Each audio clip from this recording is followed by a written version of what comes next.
Melanjutkan cerita sebelumnya, terlihat hari yang sudah senja. Terlihat Asel yang sepertinya dia sedang mual atau muntah. Ronan pun berkata, "Jangan berlebihan. Sudah kubilang siapkan dirimu." Asel pun menjawab, Maaf." Lalu melanjutkan, "Tapi ini terlalu berlebihan," ucapnya sembari menoleh ke suatu arah. "Apa semua ini benar-benar perbuatan Kaliboro?" Terlihat banyak tumpukan-tumpukan binatang hewan yang sudah tewas dan juga sudah membusuk, yang dimana semua hewan-hewan itu dibunuh atau dibasmi oleh para anggota Kaliboro sebelumnya. Ronan pun berkata, "Sudah kubilang, tidak bagus membiarkan mereka tetap hidup." Tapi, ucap Asel. Ronan pun menyela, "Jangan khawatir. Mereka kriminal paling dicari yang harus dibunuh." Lalu Ronan pun bergumam, "Tapi jika Profesor Varen melihat ini, dia pasti sangat sedih. Apa kita bisa kembali sekarang?" Apa? Terlihat kantong yang berisikan telur tersebut pun bergetar. "Kenapa tiba-tiba?" ucap Ronan. Asel pun berkata, Ronan, itu, apa itu?" ucap Asel yang menunjuk ke suatu arah. Apa?" ucap Ronan yang melirik juga, sembari dia memegang telur yang bergerak di kantong tersebut. Ronan pun tercengang. Terlihat darah dari mayat-mayat hewan tersebut pun mengembang. Itu seperti diserap oleh sesuatu. Tidak lama kemudian, darah-darah semua hewan tersebut menjadi seperti sebuah ombak. Asel yang melihat itu pun terkejut. Ronan pun bersiap memegang senjatanya. Sial, apa-apaan ini? Sebelum Ronan menyerang, tiba-tiba ada yang terjadi sesuatu kepada telur tersebut. Telur itu pun bersinar. Lalu telur itu menuju ke gumpalan darah-darah tersebut. "Telurnya," gumam Ronan, "menyerap darah." Terlihat telur tersebut bersinar dan menyerap darah-darah semua hewan yang sudah mati. Ronan dan Asel pun bingung dan tercengang melihat kejadian tersebut. Asel berkata, Ronan, apa yang terjadi?" "Jangan tanya aku juga tidak tahu," ucap Ronan yang sedang melihat kejadian tersebut. Lalu dia tersenyum. "Tapi aku tahu satu hal. Apapun yang ada di dalam telur itu pastinya bukan hal biasa." Terlihat darah-darah yang sudah diserap pun sisa sedikit atau sudah menipis. Telur itu pun bersinar lagi. Asel pun yang melihat itu berkata, "Sudah berakhir?" "Kelihatannya begitu," jawab Ronan. "Tapi tidak ada yang berubah." Namun tiba-tiba terlihat permukaan telur tersebut retak seketika. Retakan tersebut mulai menjalar ke seluruh telur tersebut. Telurnya retak," ucap Asel. Ronan pun tersenyum. Sepertinya telurnya akan menetas. "Itu dia," ucap Ronan yang sudah bersemangat melihat telur itu yang sudah menetas. "Sudah waktunya aku mengetahui isinya. Ayo lihat seberapa berharganya benda ini," ucap Ronan dengan semangat. Namun tiba-tiba, plak, setelah telur itu menetas, itu pun langsung menghantam Ronan. Ronan, ucap Asel. Apa itu? Ucap Ronan, yang terlihat hidungnya pun berdarah akibat benturan tersebut. Itu terlihat sepasang sayap berwarna hitam. Seekor Dreambird memperlihatkan setelah telurnya menetas. Ada seekor hewan fantasi yang seperti seekor naga kecil. Ronan yang melihat itu pun berkata, tapi mau dilihat bagaimanapun itu bukan burung. Asel berkata juga, itu terlihat seperti naga. Menurutmu begitu? Tanya Ronan pada Asel, sembari menunjuk hewan tersebut yang sedang terbang di depan mereka. Asel menjawab, iya, itu mirip dengan apa yang kulihat di buku. Ronan bergumam sembari memikirkan burung yang menetaskan telur tersebut. Dari mana burung itu menyerap mana sampai punya isi telur seperti ini? Seekor naga, tapi dia terlihat imut. Terlihat Ronan yang menyodorkan jarinya kepada naga tersebut. Naga itu pun terlihat senang. Itu seperti melihat orang tuanya sendiri saat menetas.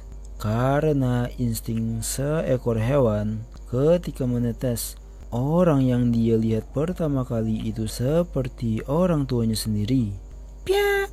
Lalu Ronan dengan kesalnya berkata, tapi salam pertamanya terlalu berlebihan. Tiba-tiba memukulku, ucap Ronan kesal. Naga itu pun hanya melirik Ronan. Piak. Namun tiba-tiba naga tersebut yang sepertinya paham dengan apa yang Ronan katakan, terlihat ada suatu formasi di depan mukanya. Piak. Seketika itu Ronan pun terkejut melihatnya. Luka Ronan akibat benturan yang dibuat oleh naga tersebut pun langsung hilang. Apa? Lukaku sudah hilang? Asel yang melihat itu pun berbinar. Wow, sepertinya bayi ini bisa menggunakan healing magic. Imut. Daripada itu, bukankah dia sangat menyukaimu, Ronan? Piung.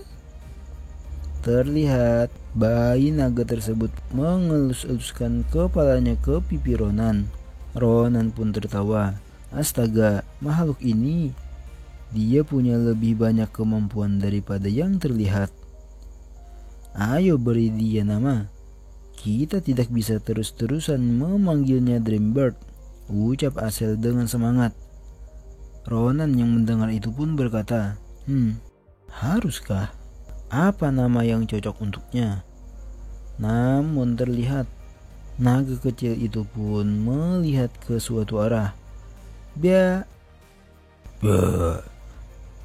Matanya sangat tajam melihat ke suatu arah tersebut. Tiba-tiba dia pun menerjang. Ronan dan Asel yang melihat itu bingung dan bertanya-tanya apa yang dilakukannya. Apa? Kemana dia tiba-tiba pergi? Tanya Asel. Ronan yang melihat itu pun tersenyum. Oh, kau lihat itu. Dia merasakan suatu kehadiran. Terlihat langkah kaki seseorang. Orang tersebut pun berlari sambil berteriak. Dia adalah pesuruh cabang Dimire yang bernama Balraus. Dia menggertakkan giginya sembari bergumam, apa itu? Apa-apaan makhluk itu? Aku pergi untuk menjalankan tugas, tapi kenapa semuanya mati? Dan apa-apaan lautan darah yang kulihat tadi? Apa yang terjadi? Sembari dia menoleh ke arah belakang, dan terlihat bayi naga tersebut yang sudah sangat dekat mengejarnya. Balrus pun Matanya melotot keluar sembari dia berteriak. Karena dia menoleh ke arah belakang sembari dia berlari. Dia pun tidak sengaja dan kakinya tersandung sebuah ranting yang membuatnya terjatuh. Bayi naga tersebut menyerap atau mengendalikan darah di dalam tubuh Balros, membuat Balros ketakutan seketika. Terlihat darah-darah yang ada di tubuh Balros seketika itu diserapnya. Darahku, tolong aku. Ronan pun menghampiri, lalu berkata, "Berhenti." Bayi naga tersebut pun menoleh.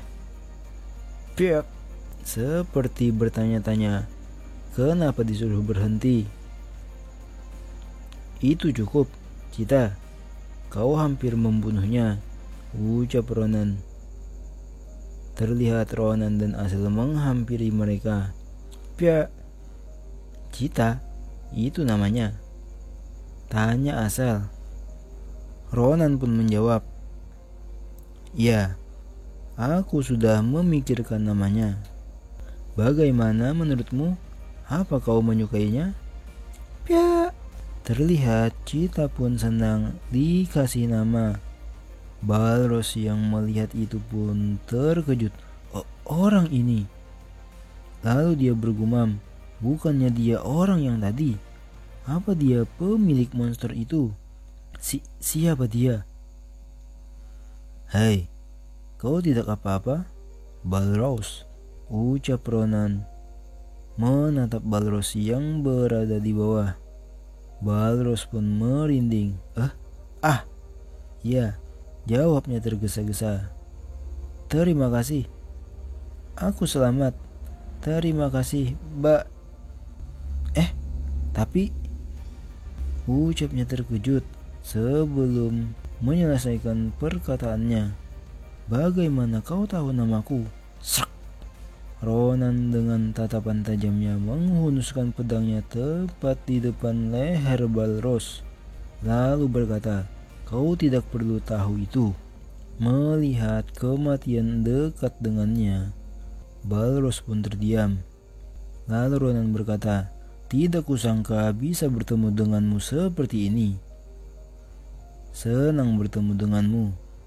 Apa perburuan liar bagus untukmu, Tuan Cerewet Kaliboro Bloodhound?" Mendengar perkataan Ronan tersebut, Balros pun terkejut dan tercengang. Seorang Bloodhound? Aku hanya pesuruh," ucapnya mengelak. Mendengar hal itu, Ronan pun berkata, "Apa peringkatmu sedang menurun? Lupakan saja. Ada yang harus kau lakukan untukku," ucap Ronan. Asal kau tahu saja, ini bukan permintaan," ucapnya sembari tersenyum pada Balros, yang dimana Balros adalah teman masa lalunya, teman seperjuangan yang sudah mati di dalam peperangan melawan Ahyute.